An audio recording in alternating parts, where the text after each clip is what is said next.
Assalamu alaikum, bismillah ar-Rahman ar-Rahim, Allahumma salli ala Sayyidina Muhammadin abdika wa rasulika nabiyyi ummi wa ala alihi wa sahbihi wa sallim. Continuamos con el vídeo número 7 de la serie que es el sufismo. Bien, este vídeo va a estar consagrado fundamentalmente a cuáles son las prácticas de los sufis y cuál es, digamos, su apoyo en la tradición musulmana, es decir, en el Corán y en la Sunna. Bien, vemos que primeramente siempre lo decimos y tenemos que decirlo otra vez, y cuanto más veces lo digamos mejor. El sufismo no se puede practicar si no se es musulmán. Es decir, las prácticas de los sufis comienzan por la sharia. Nosotros, los sufis, cumplimos con la sharia exactamente igual que el resto de los musulmanes. Por el consenso de ulama, que es la tercera fuente de jurisprudencia del Islam, esto muchos no lo conocéis, pero tenéis que tenerlo muy en cuenta, es la tercera fuente de la jurisprudencia islámica y es obligatorio seguir el consenso. Estamos en una época en la que quizá el consenso no hay consenso en realidad, salvo que bueno, hay pequeños consensos en diversos grupos que llevan el Islam todavía como se debe de llevar. Pero bueno, por el consenso histórico del Islam, es decir, por el esfuerzo de los ulama para entender y establecer cuáles deben ser las leyes que rigen la práctica del Islam, todos los musulmanes debemos seguir una de las cuatro escuelas: Maliki, Hanbali, Hanifi o Shafi'ita, y una de las dos de Aqida, que son Asharia y Maturidi. Asharia es fundamentalmente la más numerosa y la mejor aceptada. Bien, dicho esto, el sufi es como cualquier otro musulmán, es decir, en la práctica de la Sharia. Entonces, ¿qué es lo que debe practicar o practica esta gente que se llaman sufís o que se llaman fuqara, que es el plural de faqir, pobre de espíritu, pobre en Allah? ¿Cuáles son las cosas que les caracterizan? ¿Cuáles son las prácticas que son propias de ellos? Pues bien, aparte de lo que es la Sharia, el sufí practicamos invocaciones que proceden de la época del profeta. Estas invocaciones, en cualquier tariqa que se precie, ya hablaremos sobre el estado actual del sufismo, que es que ha perdido bastante, como lo ha perdido la práctica del propio Islam. Es decir, ha seguido el Islam, lo que es la Sharia, ha sufrido una gran pérdida en cuanto a valoración y en cuanto a forma de seguirla, y asimismo el sufismo. De esto ya hablaremos en otro capítulo. Entonces, las prácticas de las que nos vamos a centrar ahora están todas encaminadas a la purificación del alma. Como hemos dicho, han de hacerse bajo el auspicio de un maestro que procede espiritualmente del profeta, a través de una cadena de transmisión que se llama silsila ininterrumpida. El momento que una persona quiere seguir el sufismo porque se quiere acercar a Allah y quiere limpiar el alma, lo primero que debe de hacer es buscar un maestro, y esta es la primera de las prácticas y fundamental. Y este maestro le guiará en un programa específico solamente para él, para que esa persona pueda limpiar su alma con el permiso de Allah. ¿Por qué digo específico para él? Porque de todas las personas que se acercan a una tariqa, no todas están destinadas a tener una proximidad con Allah. Unas se benefician en mayor o menor manera, otras que se benefician por la baraka, que es la proximidad de la gente de Allah, en función de un hadith que dice que cada uno en el ájira, cada uno estará con el que ama. Entonces, si uno ama a la gente de Allah, estará con ellos en el ájira. Bien, Entonces vemos que lo primero es la búsqueda de un maestro. La búsqueda y el encuentro del maestro del maestro con el discípulo es algo sagrado. Se han dado muchos ejemplos en, en diversas épocas de la historia islámica. Muchos de ellos son bastante ilustrativos, otros han pasado más de largo, pero fundamentalmente para que un maestro acepte un discípulo tiene que tener el permiso de Allah, es decir, tiene que saber que ese discípulo está destinado a que él le pueda guiar y viceversa, es decir, el discípulo debe estar seguro de que ese es un maestro y no es una persona que vaya mintiendo por ahí, como hay tantos en esta época, tantos como probablemente arena tiene la playa del mar. Bueno, eh, digo que volveremos sobre esto en el próximo, no, quizá en el próximo o en otros dos capítulos que haremos sobre este tema. Entonces, este encuentro sagrado. Entonces, vamos a poner un ejemplo de un encuentro histórico que tuvo Sheikh Shustari, Sheikh Andalusi, Shustari, con su maestro. Cuando Shustari era un hombre rico, era un hombre muy apreciado popularmente, un hombre de mucha influencia, que le gustaba vestir refinadamente como a los ricos de la época. Bien. Entonces este fue a buscar un maestro porque le habían hablado bien de él, y cuando llegó a él, el maestro le miró vestido de esa guisa, de esa manera tan lujosa, y le dijo: vete a hacer la ablución. Y entonces dijo: pero si yo estoy en la ablución. Dice: no, vete a hacer la ablución.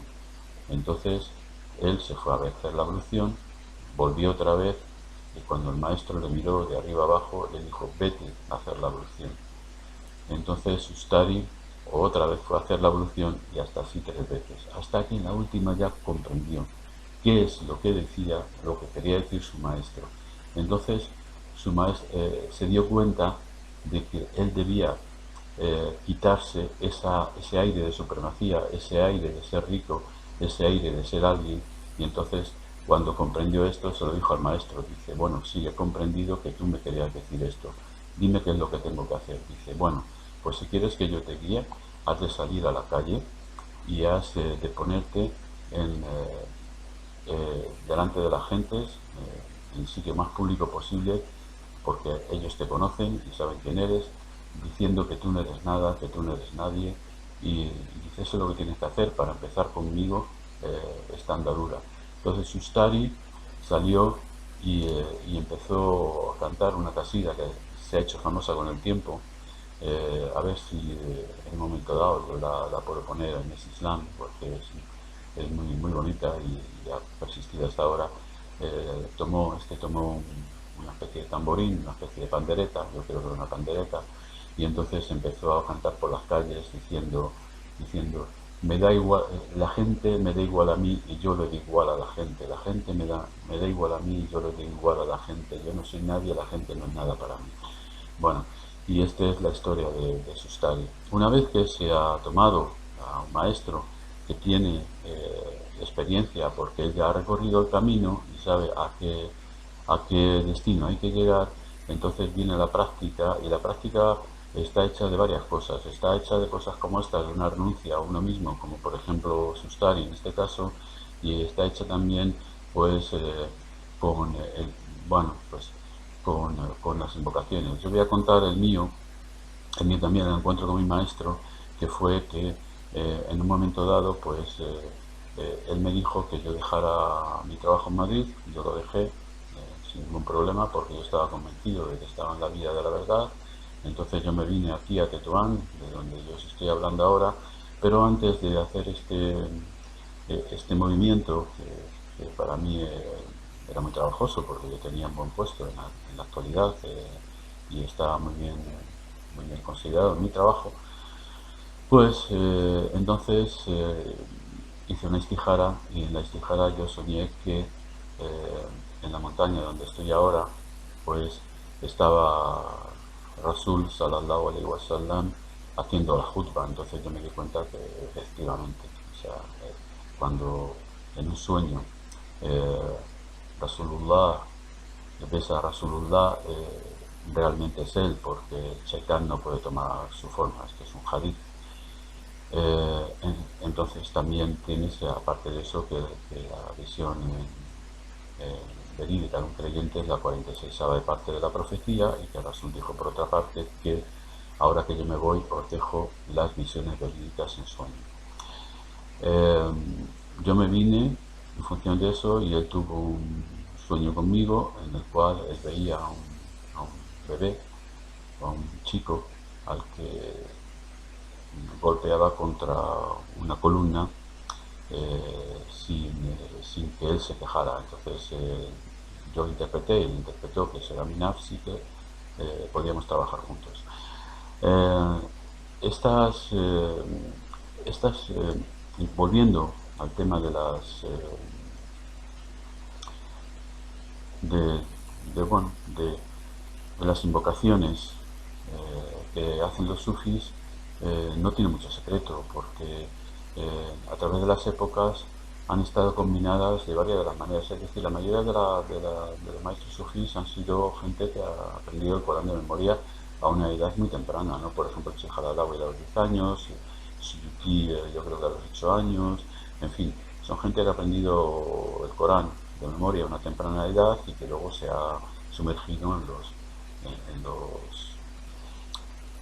significados interiores del Corán, en los significados elevados del Corán, y son gente que ha pasado su vida, su trabajo espiritual, basado en el Corán fundamentalmente, y algunas otras invocaciones de los nombres divinos, el Salat al-Rasul, etcétera, etcétera.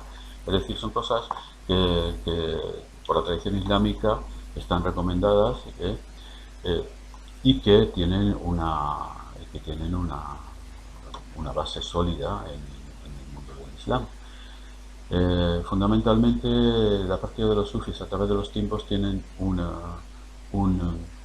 común, es decir, un denominador común, que es el que se basan sobre la lectura del Corán, que se basan sobre el istighfar, es decir, es un camino progresivo que va del istighfar, pedir perdón a Allah, para pasar al salat al-nabi. Hay un contacto con Rasul sallallahu alaihi wasallam. Entonces esto, la gente que dice que Rasul está muerto no puede llegar a comprender cuál es este contacto, porque ese contacto es real, eso yo lo afirmo por experiencia, y hay una cercanía hacia Allah con el la ilaha illallah, es decir, el istighfar, el salat al-nabi y el la ilaha illallah.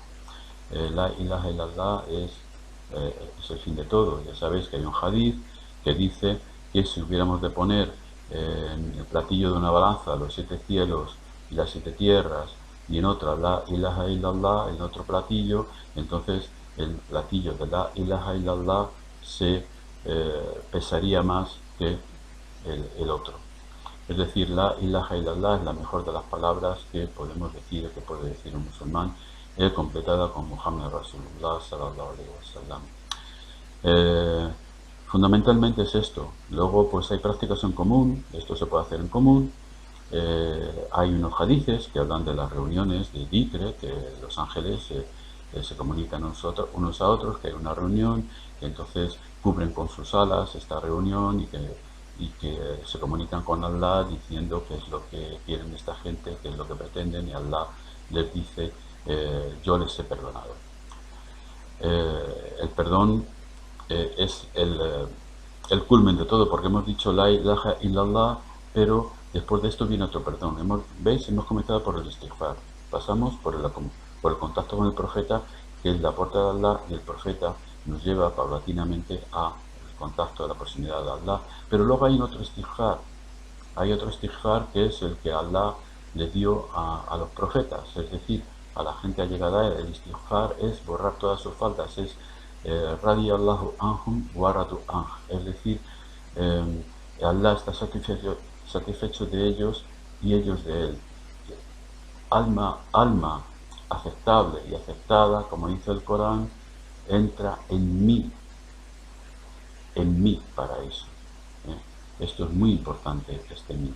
Bueno, Probablemente algún día hablemos de esto en el Islam. No es el tiempo, ahora no es el momento. Entonces, aparte de esto, hay otras prácticas que son de la purificación del alma, que son cosas que Allah pone en el camino para que una persona sufra lo suficiente para que vea su alma eh, en, eh, enrabietada. Es decir, Allah nos hace sufrir cuando cogemos un camino de proximidad a Él para que nuestra alma se revele. Y cuando nuestra alma se revele, nuestra nafs, y sale al campo de batalla, es ahí donde lo podemos cortar la cabeza, porque si no la vemos malamente lo podemos hacer. Entonces es en este sentido que nosotros vemos al nafs, es decir, es sacándola de sus casillas, es poniéndola en contra nuestra, es decir, bueno, ¿quién eres tú? Entonces aquí entra también a colación el hadith que dice el que se conoce a sí mismo conoce a su Señor. Man arafa nafsahu arafa rabbahu. Quiere decir que se conoce a sí mismo, conoce a su Señor, que se conoce su propia nafs. Entonces, en ese momento, cuando uno conoce su nafs, la combate y la purifica, es en ese momento que las luces del corazón, el ruh toma su plaza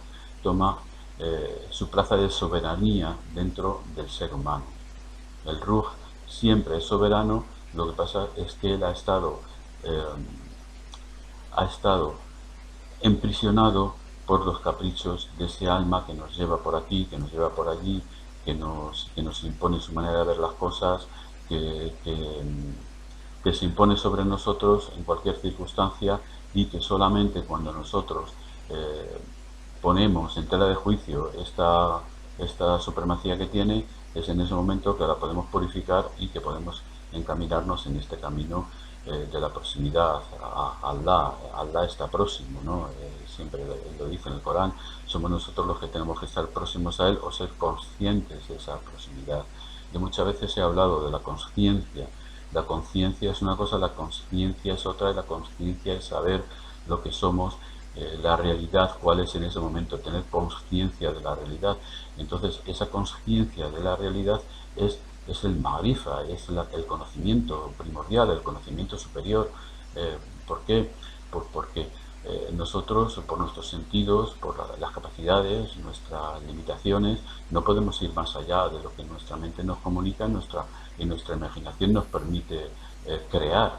Pero cuando todo este aparato, que es el aparato racional, el aparato lógico y el aparato de los sentidos, toma otra realidad en función de la luz que el Ruh emite desde el corazón, en ese momento somos otros, hemos cambiado, por eso hablamos de un makam, es decir, el makam, el estado, no es observar cosas, no es tener revelaciones, no, es ser, lo que llegamos a ser, no lo que llegamos a ver, lo que nosotros llegamos a ser. Esto es muy importante, porque ser es todo. ¿Quién soy yo? ¿Qué soy yo? ¿Dónde estoy? Esta es la razón principal. En función de esto, pues hay gente que tiene unos estados mayores y menores. Hay gente que llega a un makam muy elevado y gente que llega a otro makam menos elevado, pero en función de esta proximidad, de este amor que existe entre los miembros de este camino, pues al final aquel que ha cogido un maestro verdadero, aquel que ha tomado la mano de un maestro verdadero, pues al final estará con él si le ama, y al final todo habrá salido bien. Aquí, pues en ese sentido, los que tienen un makam más elevado son los que se sacrifican en función de los otros, porque son los que tienen que trabajar con los otros que no han llegado a ese makam para ayudarles y absorber también ellos las dificultades que esta gente tiene, porque el más fuerte tiene que cargar con el peso del más débil, en función del amor que existe entre esta gente. Es como una familia, no carnal, en la cual pues el más fuerte ayuda al más débil. Es así de simple, es más complicado en la práctica, pero es así de simple para tener un poco la idea de lo que es. Bien, la práctica de los sufís, como os he dicho, hay gente que dice que, ay, ¿por qué hacen la danza? Bueno, pues esta danza que se hace en círculo, en la que uno se inclina así, de esta manera, hacia adelante y hacia atrás, pues es lo que llama al hadra, Esto está prácticamente sostenido por la tradición, por la sunna. ¿eh? Eh, hay manifestaciones, esto ya lo podéis ver en la traducción que hice, que lo tenéis en la biblioteca de Islam, de palabra certera para aquel que critica el sufismo. Aquí están todos los hadices que denuncian la crítica a estas cosas, es decir, bueno, por la danza sufí, si no se hace con exageración y si no es una banda de locos que se pone a hacer tonterías y saltar como canguros, hay que decir la verdad, porque algunos lo hacen, pues si es una cosa decorosa, es una cosa que se hace de una manera ritmada, pues es así como debe de ser, porque hay hadices que dicen que no se que, que, que no tiene verdadera devoción el que no se mueve al recuerdo, con el recuerdo del misericordioso. Es decir, esto es así, lo podéis observar todos los hadices y todas las manifestaciones, tanto de, de los creadores de las escuelas jurídicas, como de gente que ha escrito y ha recopilado hadices al efecto. Es decir, aquellos que digan que ponerse de danza en círculo de una manera decorosa y de una manera sobria no es legal, aquellos mienten. Y yo digo que mienten porque aquel que no sabe y dice lo que no sabe está mintiendo. Es así de claro. Y las cosas hay que llamarlas por su nombre. O mienten o por lo que sea, como decía Sayyidina Ali, Karamallahu wajhu, que Allah ennoblezca su rostro, pues el que no conoce una cosa la odia. ¿eh? Es así. Es el nafs, el ser humano odia todo lo que no conoce y odia que otra persona lo conozca mejor que él. Es que es automático. Es decir, por eso nosotros, los sufis, tenemos que purificar nuestra nafs, para que todas estas cosas, todos estos vicios, se estirpen de alguna manera, ¿no? Bueno, se podría hablar mucho más. Yo creo que he dicho lo fundamental. Es muy fundamental que sepáis que la práctica de los sufis no son solamente invocaciones, sino episodios de la vida que Allah nos hace pasar para que nosotros aprendamos de una manera específica, solamente para nosotros, de una manera, por así decir, particular, al igual que cualquier médico da a cada enfermo un tratamiento adecuado a sus circunstancias. Esto es así también en el mundo espiritual. No hay nada estándar para nadie.